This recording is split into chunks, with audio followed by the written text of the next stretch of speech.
maa ngi nuyu ñëpp di sant ñëpp di gërëm ñëpp di rafetlu seen teewaay fii ci parc national de la langue de Barbarie am na discours bu may wax nag ci français après danaa ko jéem tënk ci wolof. Monsieur le directeur des parcs nationaux, Monsieur le représentant de l'inspection régionale des eaux, forêts, chasse et conservation des sols, Monsieur les maires des communes de Ndiébène Gandiol et de Léona, Monsieur les conservateurs des parcs nationaux et aires marines protégées, chers collègues, partenaires et membres de la communauté, honorables invités, Mesdames et Messieurs, avant rang, grade et qualité. C'est pour moi un réel plaisir de prendre la parole en ce jour. En ma qualité de président du GIE des écogardes au Parc national de la langue de Barbarie, à l'occasion du lancement officiel du projet de renforcement de la résilience des communautés périphériques du Parc national de la langue de Barbarie face au changement climatique.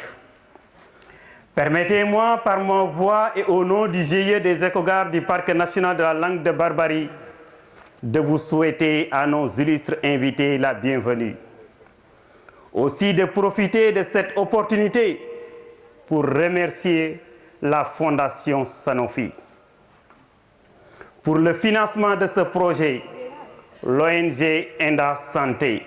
pour son appui technique, sans oublier le conservateur du Parc national de la langue de Barbarie, Nicolas Benti Gomis, pour son accompagnement sans faille. Je suis ravi de vous accueillir aujourd'hui pour le lancement de cet important projet qui vise à renforcer la résilience des communautés périphériques du Parc national de la langue de Barbarie face aux impacts sanitaires liés au changement climatique. Les changements climatiques représentent aujourd'hui l'un des défis les plus pressants de notre époque. Les répercussions sur la santé humaine sont multiples et variées,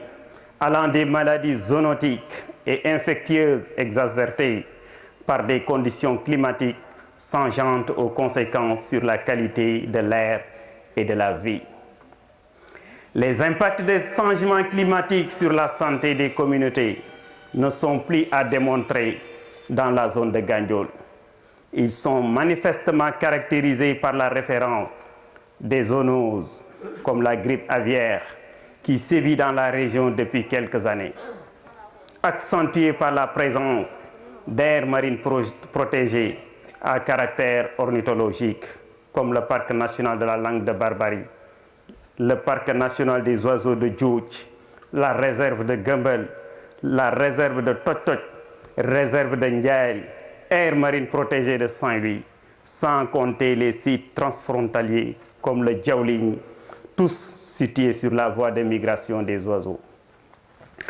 Dans ce même sillage, les changements climatiques constituent des facteurs d'exacerbation pour d'autres maladies comme le paludisme, la diarrhée, l'asthme, etc. C'est pourquoi notre engagement dans ce projet est crucial. En collaboration avec les conservateurs des sites du Nord, les communautés et les acteurs de la santé,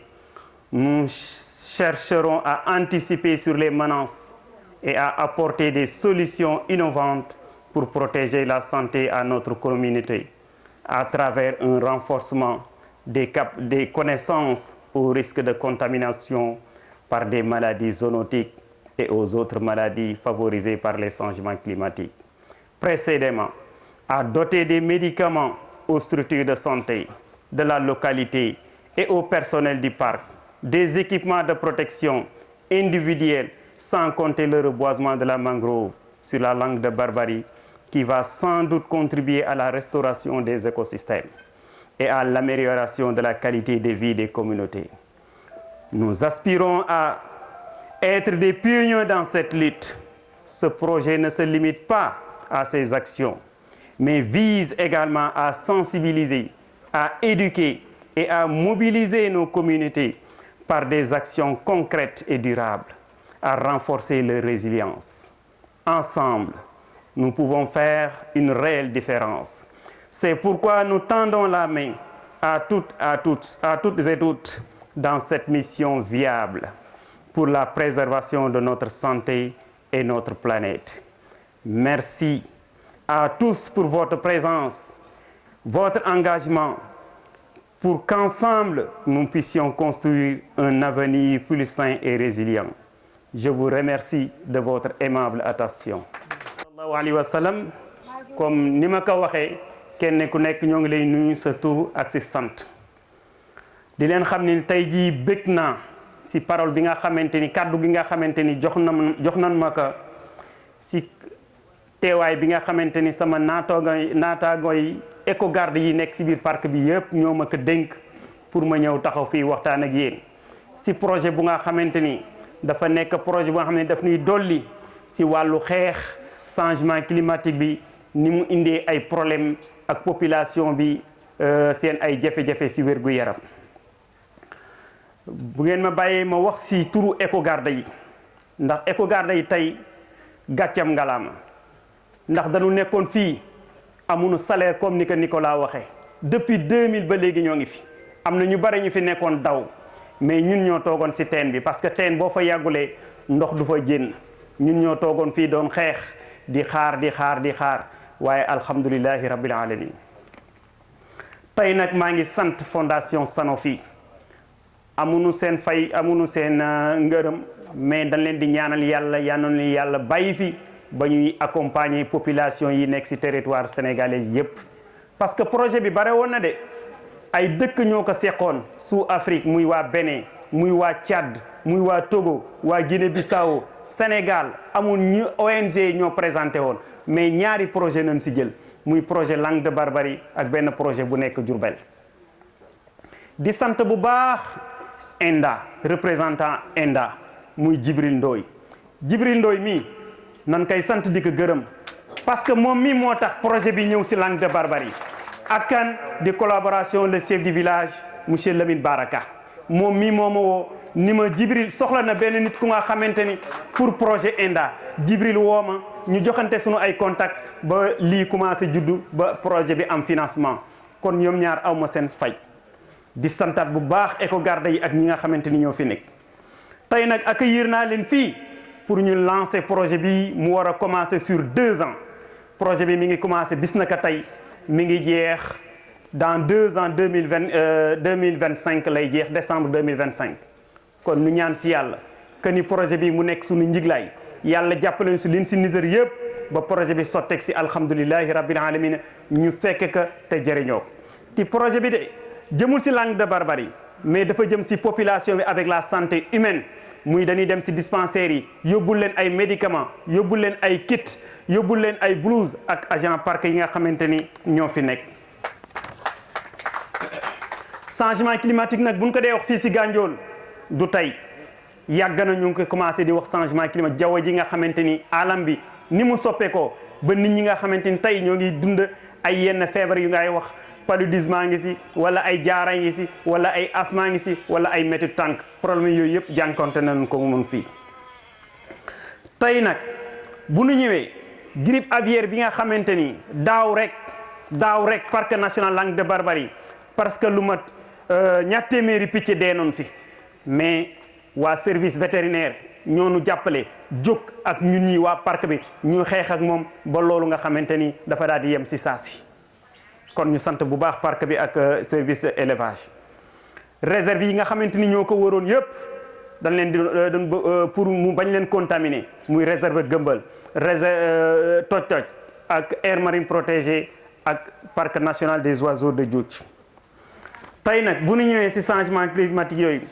tey am na feebar yu bari yu nga xamante ni ñoo ngi fiy commencé dox fii ci Gandiol mais dañuy collaborer avec sunu conservateurs yi nga xamante ni ñoo nekk ci parc yi nga xamante ni moom ñu wër pour ñu mën a xeex ak loolu ba nga xamante ni tey bu jógee daan ko mën a saafara ci ñun ko gën a mën a rafet. gannaaw loolu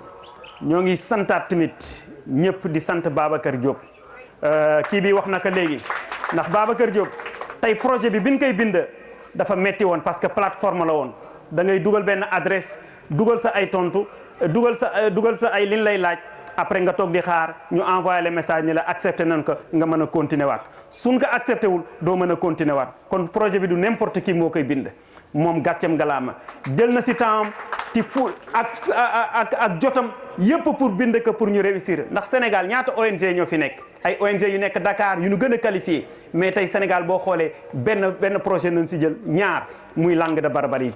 te Langue de Barbarie lan moo tax ñu jël seen projet mooy dañu nekk volontaire bi ma daaw doo waxee ni ma Arona bare na ay projet mais yéen seen structure bi ni ngeen nekkee ay volontaire xam ni yéen sonn ngeen si parc bi looloo tax projet bi wuyu leen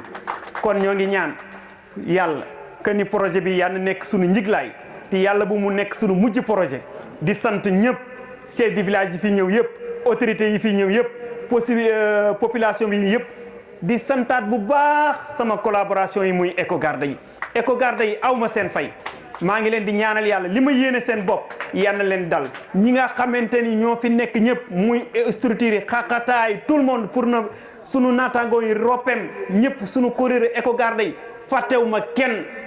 autorités yi fàttewuma kenn bég naa tey di santaat ñëpp di gërëm ñëpp wasalaam.